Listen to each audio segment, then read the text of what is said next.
Have cracked many exams with good rank, the most important thing that you follow. Krish भाई खेला जाए इस पे थोड़ा, आइए मेन बात बताऊं, बहुत मेन बात बताता हूं। whenever you give any examination, please try to understand the temperament of examiner, please try to understand the syllabus of that exam, and please try to follow up the most standard resources। ये तीन चीजें अगर आपने crack कर ली, आराम से सुनना कि गुरुजी क्या कह रहे हैं। पहली बात मैंने कही द टेम्परामेंट ऑफ पेपर, कि ये पेपर क्या डिमांड करता है। जैसे आपसे जो डिमांड है वो है 11वीं 12वीं की नॉलेज। दूसरी इंपॉर्टेंट चीज है एग्जाम का सिलेबस, जो कि एकदम फिक्स्ड है, कोई भी चीज सिलेबस से बाहर उठकर नहीं आती, और जो सिलेबस से बाहर आएगी वो भारत के हर बच्चे के लिए बाहर आएगी, सिर्फ तुम अकेले खास नहीं होने वाले। और तीसरा है मेरे भाई रिसोर्सेज, यानी मैं मिनिमम रिसोर्सेज को बार बार पढ़ूं, ना कि बहुत सारी रिसोर्सेज पे कूदूं। जैसे अगर मैंने आपको कह दिया है कि मेरा कंटेंट आपके लिए एम्पल है, तो आप मेरे ही कंटेंट को, सिर्फ मेरे लेक्चर्स को, मेरे नोट्स को, मेरे क्वेश्चंस को जो मैं करा रहा हूं, हम जो टेस्ट करा रहे हैं यहाँ पे कंडक्ट, उन सारी चीजों को अगर पढ़ गए आराम से 5-6 बार, आपके नंबर पक्का आएंगे। हो ही नहीं सकता कि आपके नंबर ना आए। और मेरे भाई यहां पर अगर मैं कह रहा हूं कि एग्जाम का सिलेबस भी बहुत लिमिटेड है, you are giving an examination जो कि बहुत इजी टू क्रैक है, आई एम रियली सॉरी, हो सकता है मुझे इस बात पे गाली पड़े, पर जो सच है वो सच है। आप ऐसे भी एग्जामिनेशन दोगे आगे चल के जिनका कोई फिक्स्ड सिलेबस नहीं होता, जहां एकदम सागर जैसा सिलेबस है।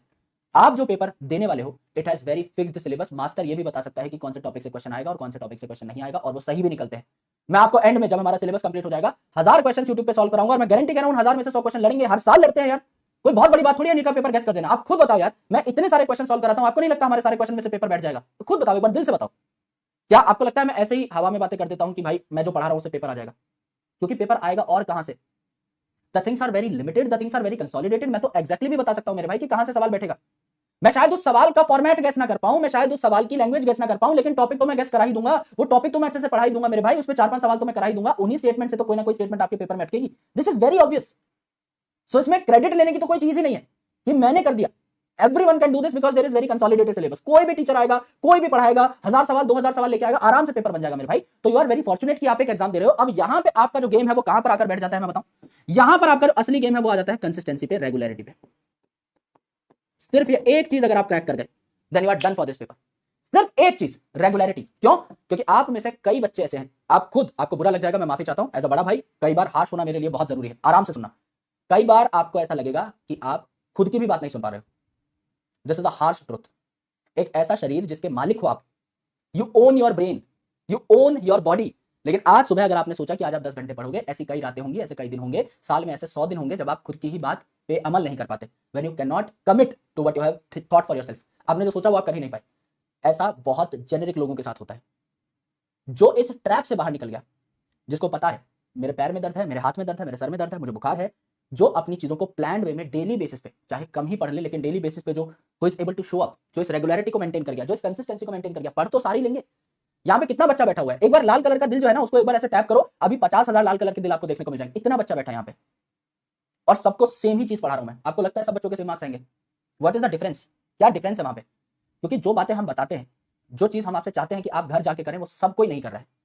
If you only follow the instructions, जो मास्टर जी कह रहे हैं, जो विपू भाई कह रहे हैं, अगर वो भी घर जाके कर लिया, और जितना पढ़ा रहा हूं उतना पढ़ लिया, और 5 बार रिवाइज कर लिया, तो बताना भाई तुम्हारा सिलेक्शन ना हो तो तुम्हारा चप्पल और मेरा मुंह, अगर सिलेक्शन ना हो तो भाई, है ना, स्टेज पे चढ़ के मारने लग जाओ भाई कटाकट। ऐसा हो ही नहीं सकता। This is universal truth. किसी भी पेपर को देने जाओ यही होता है। लिमिटेड किताबें हैं, 10 बार पढ़ो, निकाल ले जाओ। कोई एक्स्ट्रा तरीका थोड़ी है। You need not to become extravagant कि भाई मैं इतना भयंकर एकदम एक्स्ट्रा ऑर्डिनरी कुछ कर दूं कि तब जाके मेरा सिलेक्शन हो जाए। अगर आप 365 दिन पढ़ भी गए, जितना पढ़ाया जा रहा है, you are more than done for your selection, trust me on this. क्योंकि लगभग 99% बच्चे ये भी नहीं कर पाएंगे। ये हो ही नहीं सकता। शुरुआत सबकी एक जैसी होती है, अंत सबका एक जैसा नहीं होता। डोपामिन रश शुरू में सबको एक जैसी किक देता है, सब लोग नई कॉपी बनाते हैं, सब लोग पेन खरीद के लेके आते हैं, सब लोग मास्टर की बात सुनते हैं, 10 दिन होमवर्क करते हैं, 11वें दिन आधे से ज्यादा लोग जो है टूट के बिखर जाते हैं, और उनको वापस लेके आना on track is very very difficult. क्योंकि उनको पहले खुद को कन्विंस करना पड़ेगा कि मुझे काम करना है। और ये जो सेल्फ कन्विंसिंग वाला पार्ट है ना, ये बहुत मुश्किल होता है, क्योंकि अधिकतर लोग अपनी गलती को एनालाइज नहीं करना चाहते। सबको लगता है कि प्रॉब्लम सामने वाले में है, मुझ में नहीं है, बैच ही खराब है, मास्टर ही गंदा पढ़ा रहा है ना। मेरे में तो, मैं तो सर्वगुण संपन्न हूँ, मेरे से ज्यादा भौकाली आदमी आज तक पैदा थोड़ी हुआ है इस धरती पे, है ना। मैंने तो अवतार लिया है, पैदा थोड़ी हुआ हूं। तो जो आंख मीच कर अपनी गलती एनालाइज नहीं कर सकता, वो सुधार भी नहीं सकता। सुधरना है तो पहले क्लेम करना पड़ेगा कि गलती हो गई है। तो अपनी गलतियों पे काम करो। मौके देती है जिंदगी, अभी मौका है, बहुत वक्त है, भाई खड़ा है साथ, कोई टेंशन है नहीं। लेकिन जिस दिन काम करने लगे, जिस दिन सच में पकड़ लिया कि हाँ दिस इज माई प्रॉब्लम, ये मेरी प्रॉब्लम है, उस दिन उखाड़ ले जाओगे भाई। जहां प्रॉब्लम दिखना बंद हो गई, वहां फिर समझ लो भाई there is no growth potential. जिसने आपने ये मान लिया ना, जिसने अपने आपको कि भाई मैं तो बेस्ट हूं, आई एम 100% मुकम्मल आदमी हूं मैं, इससे ऊपर कुछ नहीं हो सकता। बस भगत सिंह और कलाम साहब के बाद मैं ही हुआ हूँ धरती पे नया एक विशेष प्राणी, फिर उसमें there is no scope of improvement. वो अपने आप को बेस्ट समझ के बैठ चुका है, उसको लगता है इससे ऊपर कुछ नहीं, तो वहां फिर आप कुछ नहीं कर पाओगे। It is important to understand your mistakes, और वो हर उम्र में हो सकती है। मैं भी अंडरस्टैंड करता हूँ इस चीज को, है ना। मैं समझता हूँ भाई, मैं रात को बैठता हूँ और आत्म मूल्यांकन करता हूँ। I call it deep analysis, I called it self analysis. मैं खुद के साथ बैठ करके बातें करता हूँ और मैं सोचता हूँ कि आज मैंने क्या गलत कर दिया और मैं क्या उसको सही कर सकता था आज, and that makes a better tomorrow. आज जो हो गया वो तो मेरे हाथ में है ही नहीं। आज जो मैं कबाड़ा करके आ गया कहीं, वो तो हो ही गया है, उसके लिए तो मैं सिर्फ माफी मांग सकता हूं अगर मुझसे कोई बहुत भूल चूक हो चुकी है तो। लेकिन कल मैं वो गलती ना करूं, ये हमेशा मेरे हाथ की बात है भाई, ये मैं किसी और पे नहीं डाल सकता। ये मेरी ही प्रॉब्लम है। I need to understand that, I need to fix that if I need to become a better person. Otherwise भाई जिंदगी तो कट ही जाएगी भाई। कुत्ता बिल्ली भी जी रहे हैं जो सड़क पे, जो पाइप में सो रहे हैं मस्त आराम से, कोई ना कोई आके रोटी पानी डाल ही दे रहा है। जिंदगी तो सबकी ही कट जाएगी, काटनी कैसे है ये हमेशा तुम्हारे हाथ में भाई, है ना। And life is too small to die ordinary.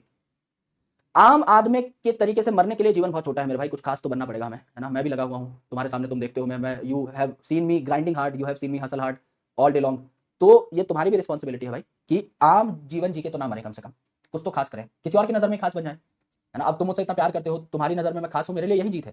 अब तुम भी किसी की नजर में तो कोई वैल्यू बिल्ड करके खास बनोगे ना, किसी की नजर में तो आपको भी सितारा बनना है, तो उसके लिए काम तो करना पड़ेगा। सो ग्राइंड। बहुत ज्यादा ज्ञान हो चुका है आज के लिए, इसलिए मुझे अलविदा कहना पड़ेगा तुम्हें। तो हम लोग यहाँ पर अभी कल एरोबिक रेस्पिरेशन स्टार्ट करेंगे और क्रैप साइकिल को भी तभी खत्म कर देंगे, छोटा सा टॉपिक।